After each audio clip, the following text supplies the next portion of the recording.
مشاهدينا أهلا بكم، أنا ليلى حداد وهذه حلقة جديدة من برنامج لقاء في أوروبا أقدمها لكم من داخل البرلمان الأوروبي في بروكسل.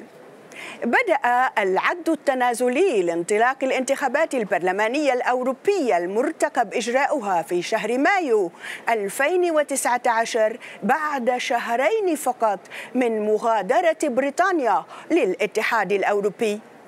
وفي ظل تصاعد التطلعات المعادية لأوروبا وتنامي الخطابات الشعبوية لدى بعض الساسة الأوروبيين، فإن الانتخابات البرلمانية الأوروبية المقبلة ستحدد المسار الذي ينتهجه الاتحاد الأوروبي مستقبلاً.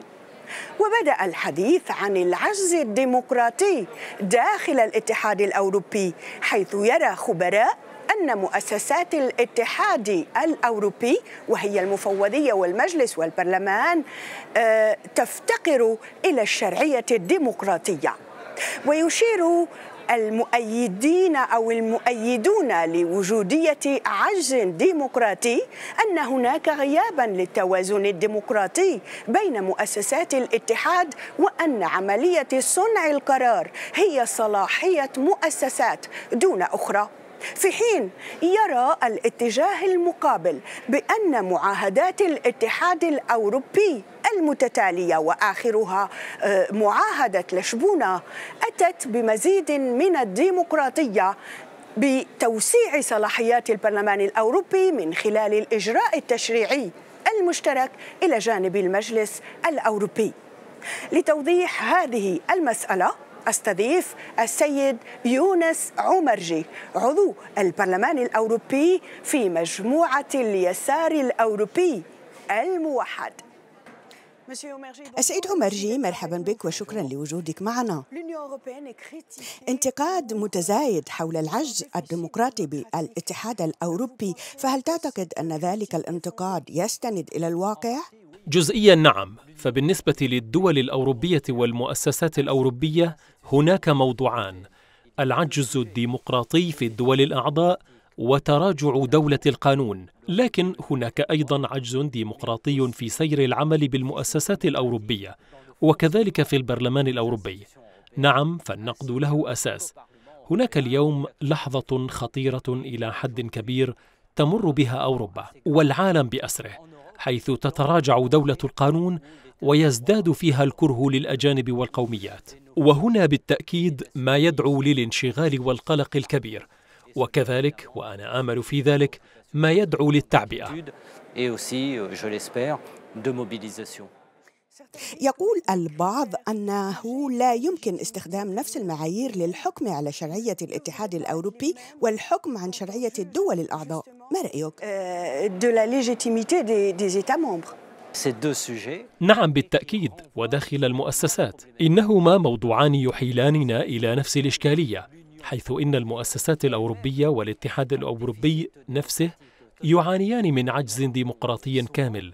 إننا نذكر في أحيان كثيرة أن الاستفتاءات التي جرت بشأن معاهدات الاتحاد الأوروبي لم تحترم، ومع ذلك فقد فرضت على الشعب. لقد نددت منذ عدة أيام بمحاولات التخويف التي مورست ضدي بشأن ما أعبر عنه كنائب أوروبي، حيث يريدون السيطرة على ما أقول. هذا أمر غير عادي في برلمان من المفترض أنه ديمقراطي. منذ عدة أيام أيضا وبشأن مفاوضات تخص الصيد الكهربائي تم طردي من هذا الاجتماع ومنعي من المشاركة في هذه المفاوضات، حيث كنت أمثل مجموعتي. ليس هذا بالأمر الديمقراطي، ولكن بالنسبة لسؤالك الأول، فهناك اليوم في العديد من الدول الأعضاء ردود استبدادية على مجموعة من الأزمات التي تتجمع في أوروبا. أولا، هناك أزمة اقتصادية مع كل سياسات التقشف التي فرضت على الشعوب وجعلت الشعوب الأوروبية تعاني إلى حد ما من العذاب والصعوبات. ارتبط ذلك بالأمن والإرهاب وبأزمة اللاجئين والهجرة وأزمة الهوية، وهي أزمة عميقة. إن تراكم كل هذه الأزمات جعل في بعض البلدان الأوروبية وبصفة خاصة في المجر وبولندا ورومانيا وبلغاريا جعل الردود عليها ردودا استبدادية أدت تدريجيا إلى تفكيك دولة القانون. إلا أن أي دولة من الدول ليست في مأمن من ذلك. لقد رأينا في بلد مثل فرنسا أن الردود بالنسبة للإرهاب على سبيل المثال إنما هي ردود أدت إلى تقويض الحريات الشخصية. لقد رأينا أيضا أن فرنسا قد ناقشت مؤخرا قانونا يسمى ملجأ وهجرة، وهو قانون يتراجع عن عدد من القيم التي تشكل الجمهورية الفرنسية والتي تؤدي من وجهة نظري إلى تراجع الحريات. Mais aucun pays n'est à l'abri. Vous avez vu dans un pays comme la France que les réponses qui ont été apportées au terrorisme, par exemple, sont des réponses qui sont venues fragiliser les libertés individuelles. Vous avez vu également que la France a discuté il n'y a pas très longtemps d'une loi appelée Asile et Immigration, qui est une loi en recul par rapport à un certain nombre de valeurs qui font de la République française et qui font reculer de mon point de vue. Ça veut dire que هل هذا يعني أن العجز الديمقراطي بداخل الدول الأعضاء يلقي بظلاله على اتخاذ القرار على مستوى الاتحاد الأوروبي؟ هنا أيضا أمر مؤكد، على الرغم من أننا يجب أن نعترف بأنه على مستوى البرلمان الأوروبي هناك رصد بالنسبة لهذه التراجعات وقلق كبير للغاية. لقد صوتنا في ستراسبورغ منذ عدة أسابيع، منذ أسبوعين على ما أعتقد، على تفعيل إجراء ضد المجر، وهو الإجراء المرتبط بالمادة 7 من الاتفاقية. هنا في البرلمان الأوروبي يتساءل العديد من الأشخاص عن الإجراءات العقابية أو العقوبات تجاه الدول التي تتنصل من قيم الاتحاد الأوروبي. هذا موضوع واقعي، لأن الاتحاد الأوروبي هو أولا وقبل كل شيء المشاركة في القيم، فالانفصال عن قيم الاتحاد الأوروبي يقوض دولة القانون وحرية الصحفيين. وكما حدث منذ بضعة أيام بالأمس على ما أعتقد، تعرضت صحفية بلغارية للاغتصاب وتم قتلها بينما كانت تقوم بتحقيق عن عملية فساد.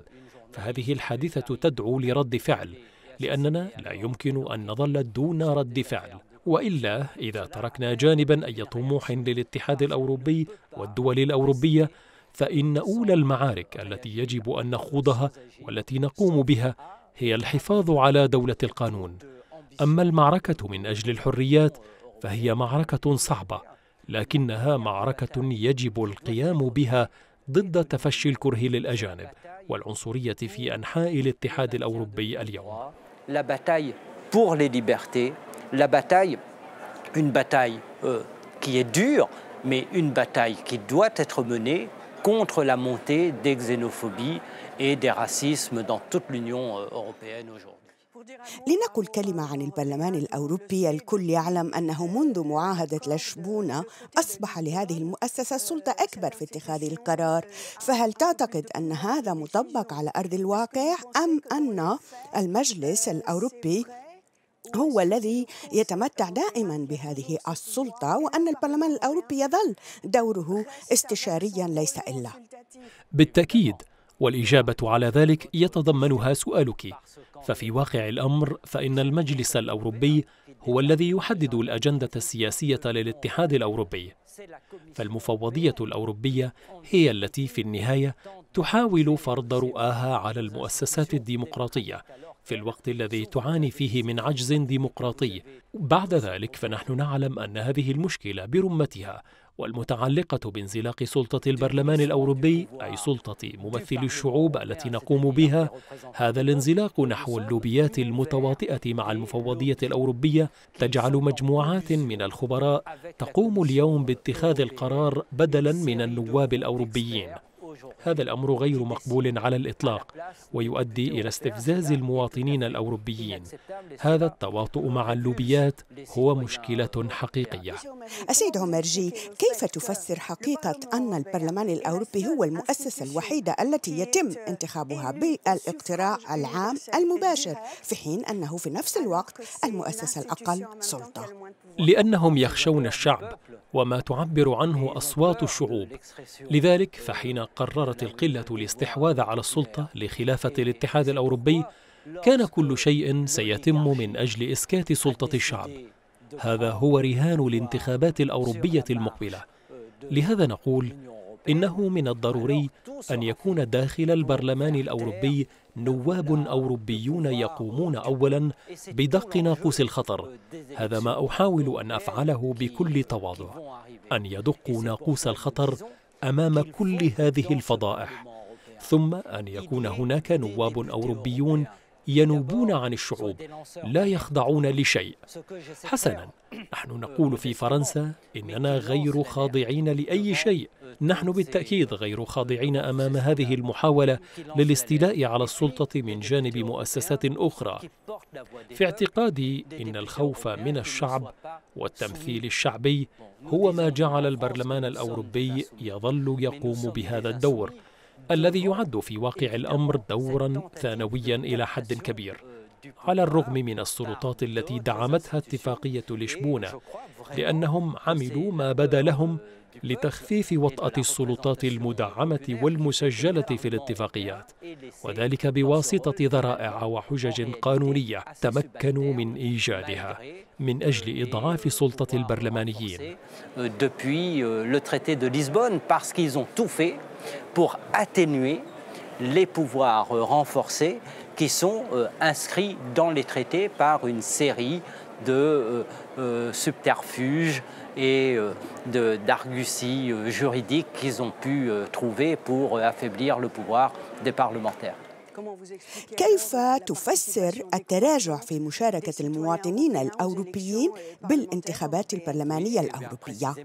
نعم، وبالتحديد فكلما زادت سلطات البرلمان الأوروبي كلما كان من السهل إثارة اهتمام الناس لهذه الانتخابات وجذبهم إلى الاقتراع. إلا أن الناس تسأل نفسها هذا السؤال: في نهاية الأمر، ما جدوى انتخاب نواب أوروبيين إذا ما تحطمت أعمالهم أمام حائط إرادة المفوضية الأوروبية والمجلس الأوروبي؟ لهذا السبب ينبغي الدخول في موازين القوى، ولنفس هذا السبب في اعتقادي إنه كلما صوت المواطنون لصالح النساء والرجال ممن سيسمعون صوتا بديلا داخل هذا البرلمان الأوروبي، كلما ازدادت قوتنا من أجل أن نمسك داخل هذه المؤسسة في الغد بميزان القوى. فلقد برهنا على أن هذا أمر ممكن في بعض الأحيان. هل ينبغي إضافة معاهدة جديدة لتوسيع السلطة التشريعية للبرلمان الأوروبي حتى يمكن التوصل على الأقل إلى تقاسم السلطة بشكل عادل مع المجلس؟ أولا يجب عصيان الاتفاقية. نعم، يجب عصيان الاتفاقية. وهل أنتم بحركة فرنسا غير الخاضعة تفعلون ذلك؟ حسناً، فحين نصبح في السلطة فسوف نفعل ذلك، وهذا ما نقوله للفرنسيين. نحن لا نستطيع أن نستمر في قبولنا لأوروبا وهي تتصرف إلى حد ما مثل عنوان الفيلم الفرنسي هاري، هذا الصديق الذي يريد لك الصالح، بمعنى أن هاري يأتي إلى بيتك فيستقر عندك ويعيش كما يحلو له، محاولا أن يتحكم في حياتك، فيملي عليك ما يجب عمله وما لا يجب عمله، فهو في الواقع غير مهذب للغاية، وفي النهاية لا تستطيع تحمله فتطرده. لا ينبغي أن نصل إلى هذه الدرجة، ولكن يجب أن نأخذ في الاعتبار أن الاتحاد الأوروبي يتصرف بطريقة سيئة للغاية مع الدول الأعضاء. فلننظر إلى اتفاق جيفتا، اتفاق التجارة الحرة بين اليابان والاتحاد الأوروبي، الذي سيتم التصديق عليه دون أن يكون للدول الأعضاء والبرلمانات الوطنية رأي في ذلك. فأوروبا اليوم أصبحت أوروبا التي تريد فرض كل شيء وإدارة كل شيء ومراقبة الدول ثم القيام بمعاقبتها. نحن نعتقد أن من الممكن عدم الامتثال من أجل فتح طريق آخر وخلق ميزان للقوى، تحديدا بغرض وضع أسس لأوروبا لتعيد رسم ملامحها، ليس بالنسبة لهذا الإيحاء البرلماني الذي أضر بصورة كبيرة بسياسات الاتحاد الأوروبي، أي بسياسة النظام، ولكن على العكس، أي بالنسبة لسياسة تتجه نحو التقدم. وهذا شيء هام للغاية بالنسبة للعالم أجمع، لأن أوروبا إذا ما تخلت عن التقدم الإنساني والتقدم الاجتماعي والمقتضيات في شأن البيئة، إذن فنحن نحكم أيضا على الشعوب الأخرى في العالم بعدم التقدم. وبما أنني أوروبي بشكل ما، فأنا أعتقد أن أوروبا يمكنها أن تقترح طريقا آخر بالنسبة لعنف السياسات الحالية، وما لم تفعل أوروبا ذلك فإننا نحكم أيضا على الشعوب الأخرى بأن تحيد عن طريق التقدم. هل يمكننا القول أن الاتحاد الأوروبي هو تكنوقراطي أكثر من ديمقراطي؟ تتابع أوروبا أهدافا تحت غطاء التقنيات، تتابع أهدافا تم تحديدها بعناية، وهي أهداف تخدم مصالح يتفهمها جيدا حكام الأقلية التي استحوذت اليوم على السلطة. إنها أهداف تخدم مصالح القوى الاقتصادية التي تريد أن تقرر كل شيء، والتي في نهاية الأمر تقوم هنا على خدمتها المؤسسات الأوروبية ومن ينوب عنها. في فرنسا يقولون إن الرئيس ماكرون هو رئيس الأغنياء، هذه حقيقة، لكنني أعتقد إنه وبصفة خاصة خادم الأغنياء. نفس الشيء في المفوضية الأوروبية، فلننظر إلى الفضائح الصحية مثل جيليو فوسات، ونحن يجب أن نذكر هنا أنها مبيدات تسمم الإنسان. هناك أدلة علمية على ذلك، فما سبب هذا الصمت الرهيب على حظره إلا إذا كان الخضوع لللوبيات وتفضيل مصالح القوى الصناعية على صحة المواطنين الأوروبيين.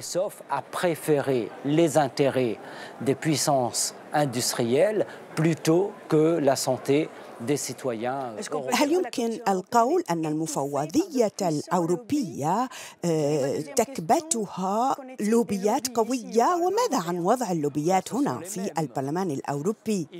إنها هي نفسها. لقد نجحت نجاحا كبيرا بشكل ما في المفوضية الأوروبية.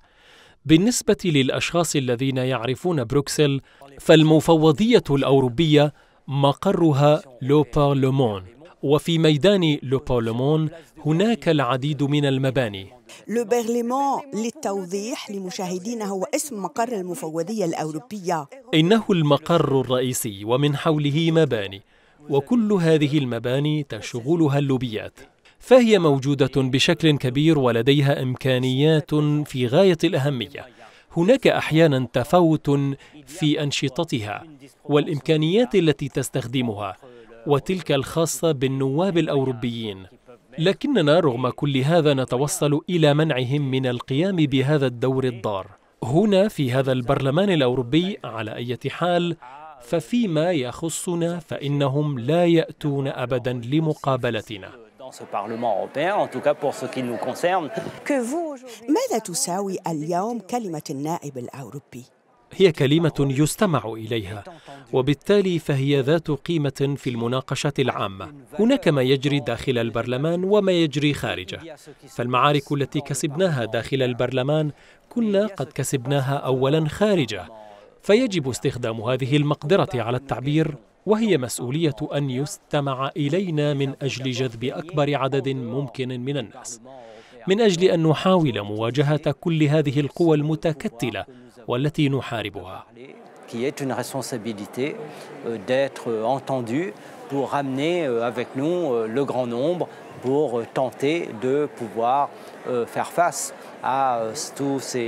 toutes ces puissances coalisées que nous combattons. لنقف عند الحدث الذي تعرضت له أنت شخصياً، هل لك أن توضح لنا تفاصيل ما حدث؟ هناك العديد من الأحداث وقعت في وقت قصير.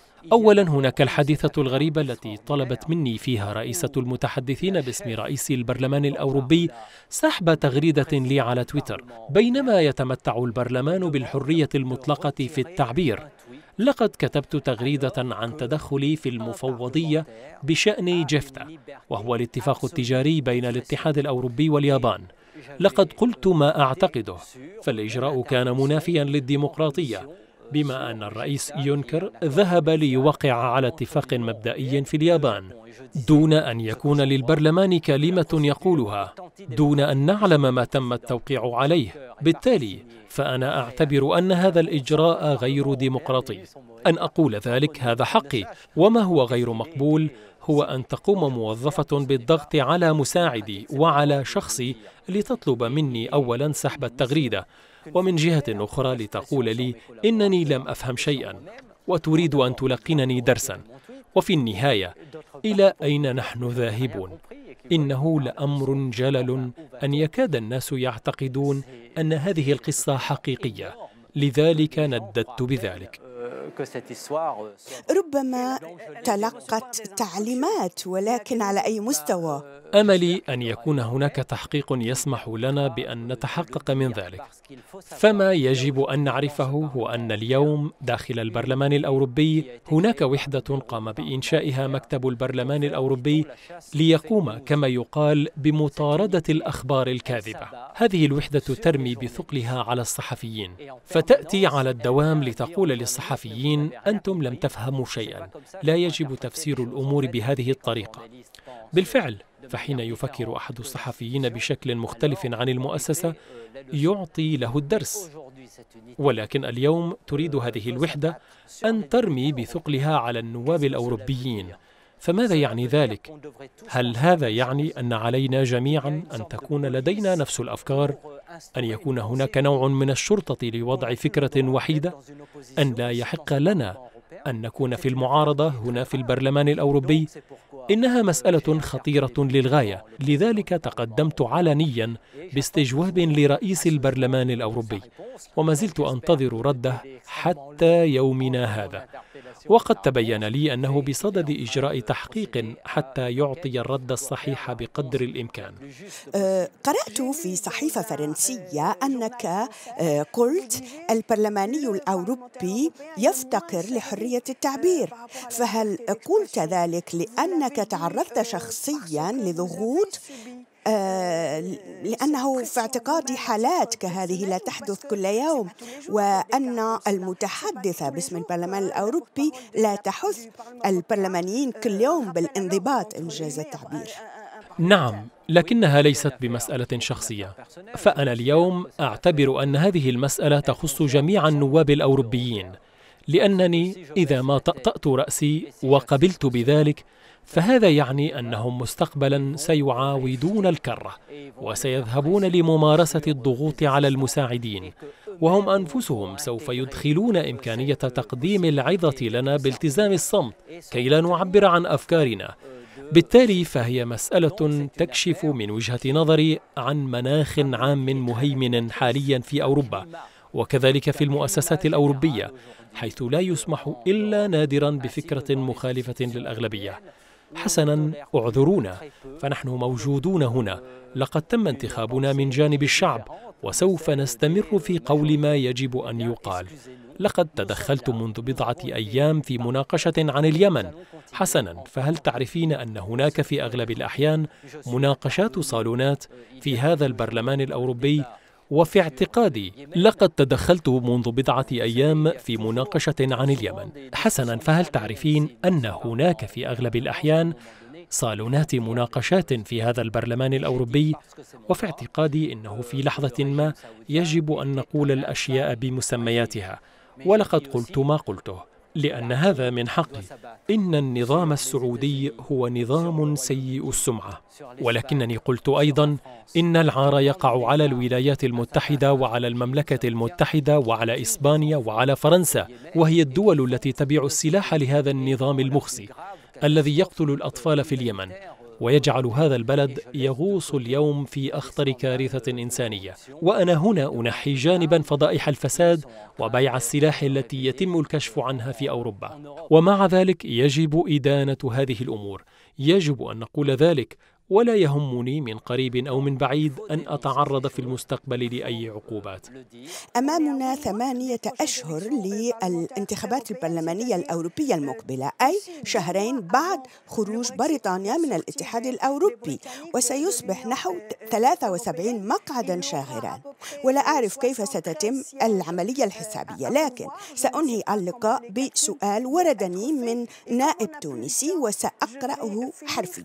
يقول: السيد عمرجي، أنا نائب تونسي وأطرح عليك فكرة تقوم على تخصيص مقاعد النواب البريطانيين الذين لن يشاركوا في الانتخابات، فما رأيك في إمكانية توزيع هذه المقاعد على نواب مراقبين من بلدان بصدد الانضمام ومن بلدان أبرمت اتفاقات شراكة مع الاتحاد الأوروبي مثل تونس على سبيل المثال؟ ألم يذهب بعيداً؟ سآخذ الوقت الكافي للإجابة إذا ما كان لدي متسع من الوقت. بداية فسؤاله يشير إلى أن دول المتوسط تونس والمغرب والجزائر هي جارة أوروبا المتوسطية التي لدينا معها مجموعة من المصالح، ومما لا شك فيه فبالنسبة لشعوب المتوسط هناك مصير مشترك. بالتالي ينبغي حقيقة تعزيز الروابط بين بلدان المتوسط الجزائر والمغرب وتونس والاتحاد الأوروبي. بعد ذلك فالبرلمان ما هو إلا لممثلي الأمة، فهنا تجري انتخابات في مجموع الدول الأعضاء، وفي اعتقادي إنه يجب الحفاظ على ذلك. فأنا على سبيل المثال هنا في البرلمان الأوروبي نائب أوروبي، ولكنني جئت من انتخابات أجريت في فرنسا، وبشكل ما أحمل جزءا من السيادة الوطنية هنا في هذا البرلمان الأوروبي. ولهذا السبب فمن حيث المبدأ أن يقوم البرلمان الأوروبي بتمكين أشخاص يأتون من أوروبا أو ليسوا بمواطنين أوروبيين للجلوس في البرلمان الأوروبي، فهو في رأيي يلحق الضرر بالمبدأ. ولكن أن يكون هناك مراقبون في البرلمان ليس لهم تأثير على سير عمل المؤسسة ولا يشاركون في التصويت، حسنا ففي رأيي هم مرحب بهم، سواء كانوا من المتوسط أو من أي مكان في العالم له حدود مع الاتحاد الأوروبي. au principe, mais qu'il y ait des observateurs dans notre Assemblée qui n'ont pas de prise sur la marche de notre institution, qui ne prennent pas part au vote, eh bien je pense qu'ils sont tous les bienvenus, aussi bien en Méditerranée que dans d'autres zones du monde qui sont frontalières avec l'Union européenne. السيد يونس عمرجي، شكرا جزيلا لوجودك معنا. شكرا. مشاهدينا، نأتي إلى ختام هذه الحلقة. شكرا على المتابعة، إلى اللقاء.